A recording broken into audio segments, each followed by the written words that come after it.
I'm Big Boost Bill Lutz from Canal, Winchester, Ohio. I drive this 67 Camaro that I've owned for 34 years. Been through a lot of different changes over its lifetime, from having nitrous to turbos, now spool blower. Basically, the only thing we haven't ran on it's a Pro Charger, and I don't see that happening anytime soon. It's a Brad TA1X cylinder head on a Brad block, all billet obviously. It's got a 4150 stroke crank in it. The bore is 4.460, makes it a 521. It has a PSI-C rotor on it. You don't see these too much in small tire racing because they're extremely hard to control power-wise. So even like when we ran Dig or Die, we had the throttle to where it would literally only open a quarter of the throttle, and it still made 40 pounds of boost, even at a quarter throttle. Taming these things down and pulling the timing back in them and just flooding them with fuel is the only way you can get the power to tame down on them enough to get them down a no prep track. Like basically when I leave on a small tire, we're negative 20 degrees timing for a quarter second, and then it ramps back in over time. Like today here at High Valley at Turkey Bash, we'll never have full timing in the motor ever at any point during the run. It's got a 5-speed Liberty in it. It has a Cameron's converter in it currently today. It's got a Mark Williams 11-inch rear end in it.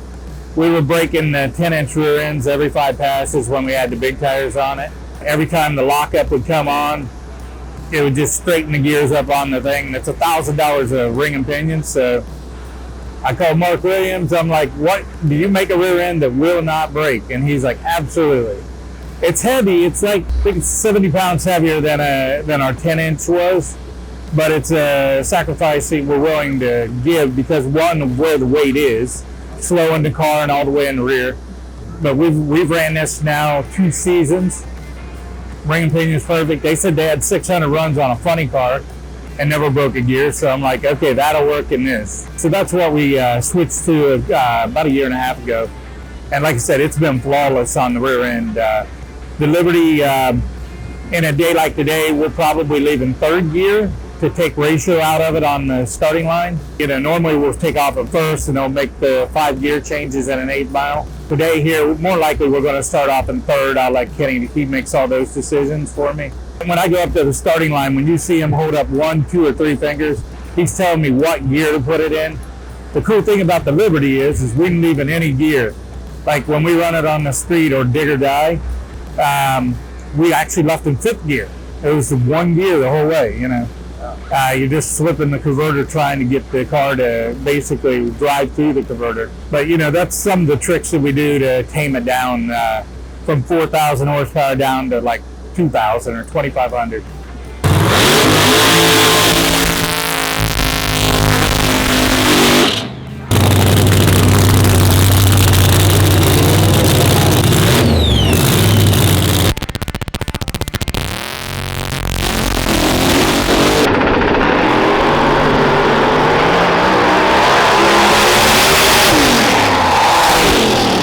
Like I said, we did everything. I mean, we set the record back in the day of heavy street, which at the time was 3,500 pounds on a car, anything goes. Everybody said nobody could go in the 6s back in, and we went in the 6s and over 200. OSCA Pro Street, we ran it. We qualified #1 at every single race we went to back when it was a nitrous car. Why we get like the small tires is because it's a challenge. I mean, honestly, when a car beats us, it isn't supposed to win.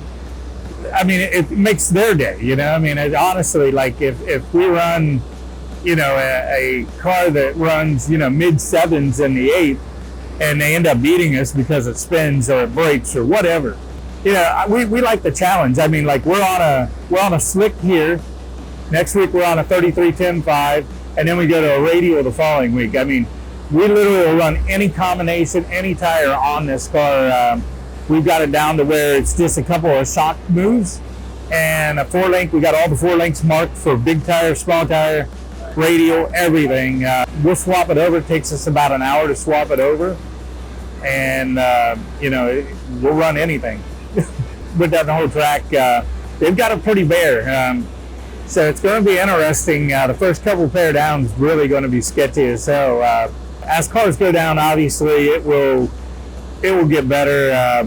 Like when I go up there, I mean, we'll do a burnout to 330 to try and get our own rubber down, and then back up and try to run in our own rubber. But it won't take long. It'll get good. I mean, it just, by second round or third round, that track will be probably as good as it was before they scraped it. Why do roller cars always do rolling first? Mainly because we can, and it's cool. You know, I just put it in fifth gear and roll through the water and whack the throttle, and you know, they make instant power. I mean, like this thing on the tranny brake, it like here we'll probably leave it like 3,200. It'll make 38 to 40 pounds of boost on the brake, and as soon as I release the brake, it'll make here probably 50, 55 because the air is really good. And then if we were cranking at a lot of RPMs, it'd probably make 60 in this good air.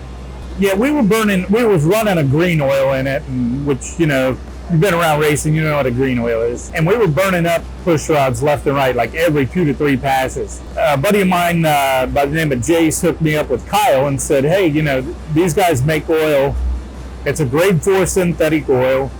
It doesn't break down under any kind of conditions, whether there's alcohol in it, whether there's, you know, dirt in it, whatever, it doesn't break down. So we started running it, and to that point, we've never burned another push rod ever. You know, we've converted so many people over to Perry Stanley runs it.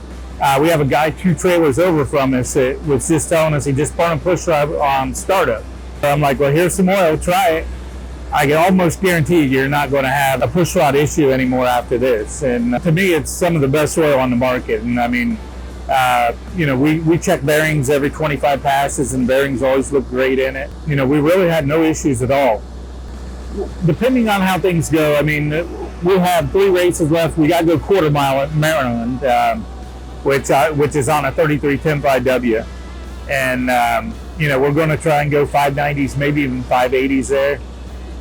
Probably mid 250s. No wheelie bars, because we're going to run it like a radial, even though it's on a slick, just like we do on the small tires when we run a radial in that. We don't run a wheelie bar. We're going to try and set the record in class, which we already hold. I think last year we went 6:15 or 14, which is the record currently. But they made some changes. We get to pull, I think, 250 or 300 pounds out of the car. But we have to go from a radial to a slick, which I'm okay with that. I mean, with the weight difference, I'm okay. And then we have the PDRA World Finals in Virginia next weekend. That'll be on a 33.10.5W also. After that, you know, we're pretty much done for the year after that, but we'll head south in the winter, run radials on it then for the winter months down at Bradenton and that, and then maybe come up and hit Ducks in February. Obviously, CIA Performance and Vic's Body Shop is huge for us. Vic's Body Shop, Jeff and Erica Green painted the car with its new paint job, which is phenomenal. If you haven't seen the silver leaf and the stripe, I mean, that's just, it's old school, but God, it's so badass. Haltech obviously helps us out a ton. That's the EFI we run on it. You know, we have fire cooler wires on it.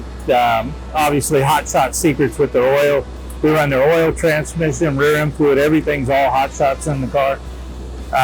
Brad Anderson Enterprise for the motor. Liberty gears, you know, we swap around trannies quite a bit in ratios from 5-speed to 7-speed and different things, and Craig and them up at Liberty always help us out.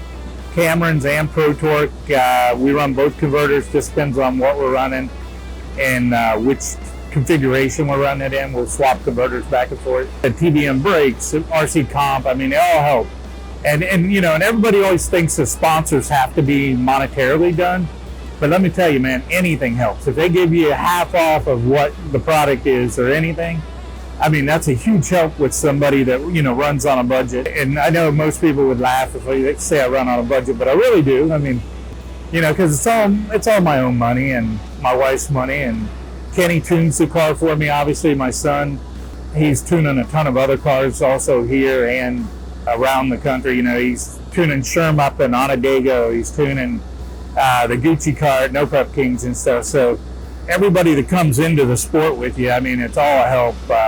You know, I got John Monroe that'll be here later. He wrenches on the car for us, and lets me do the meet and greets between rounds, talk to people and that. So that's all huge. And out front fuel, we've been running Ken's fuel now for 2 years, and it's worked well for us. And Mincer shocks, I mean, there's a million of them. I get a picture of the back window, it's got it all there. Mainly, I'm only on Facebook for the most part, under Lutz Racing, and then my own personal page.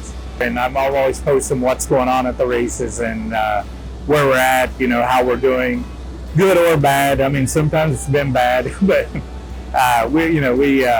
one thing you always figure out is, you know, I'm pretty much just say it the way it is. Whether if we run like dog shit, we run like dog shit. If we run great, well, we run great.